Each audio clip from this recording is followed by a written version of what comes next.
So hi guys, so in today's video we would be talking about what is TFX, and it's kind of a video like TFX in a nutshell, maybe a video which is in which we cover the basics of TFX, what it is and where it is used, why to use it above others, and it is going to be just like a small video of 3 to 4 minutes.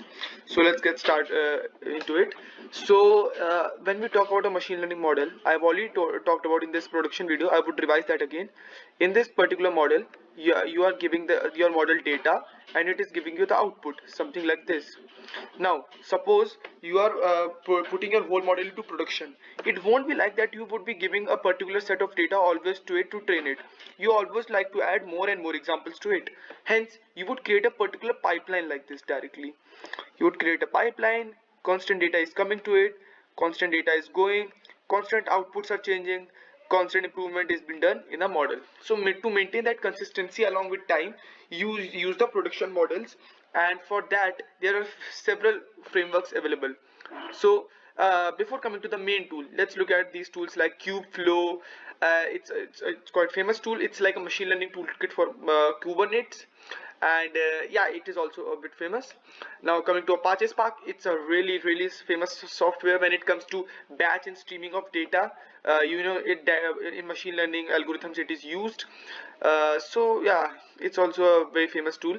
And the ecosystems you can see: sklearn, MLflow, uh, and PyTorch, just like that. And then comes a final tool, that is TensorFlow extended, that is TFX. So I won't tell any my content which is not available on website, because that's the best way to learn it. So I would directly go on the website and I would explain you what basically they are trying to tell. So basically it works something like this.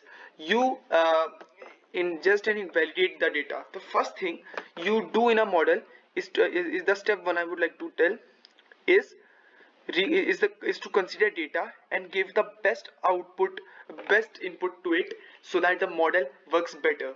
Now once you are done with data, you go to train and analyze the model, and then you come into deploy it to production. So it's something like that. Once you are done with the data, you go to the model training, and then you go to direct production part. Now I would just cover them in circle because they are totally different. They are different things that can, in which different softwares and frameworks can be used. Now in between this, there is this whole pipeline working. This is a whole pipeline working throughout it, that maintains the flow of your whole data, whole changes and improvement that are done to model and data. Now if you look at this model, it's something like this. I would just move it here to make things, yeah. Now if you look at this model, there are a lot of things you must be thinking, that what are this. So basically this is the process to invigilate data. You used a lot of tools like example gen, static gen, schema gen, example validator and transform. These all tools are used for validating and maintaining the flow of data. Example gen is used for metadata, this static gen are used for data validation, for TensorFlow data validation, and this transform is to transform the data. Now once you're done with the data, you must be thinking what after that. Basically the transformer is a tool that creates a link between the model and your data, and this is where the train and analyze model comes. These all tools which you see in TensorFlow extended, this whole tool consists of small tools, in which when it comes to I would say train and analyze the model of the algorithm and everything, these tools like tuner, trainer, evaluator, infra validator are part of training and analyzing the model. It's something like this, training model, TensorFlow model analysis, and like that. Now once you are done with that, you want to deploy your model in production. Now for that, you can use a pusher.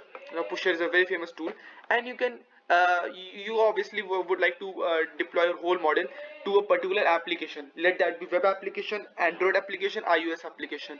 Now for that, you have got TensorFlow serving, and you have also got TensorFlow Lite and TensorFlow JS. We have already talked about TensorFlow JS and TensorFlow Lite.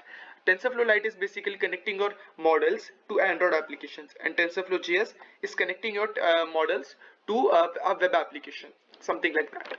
And TensorFlow Serving is a very famous tool which we would be talking about in detail in the upcoming video. Guys, I would be talking about each and every tool. Yes, particularly the first thing would be example gen, static gen, schema gen, and example validator in detail.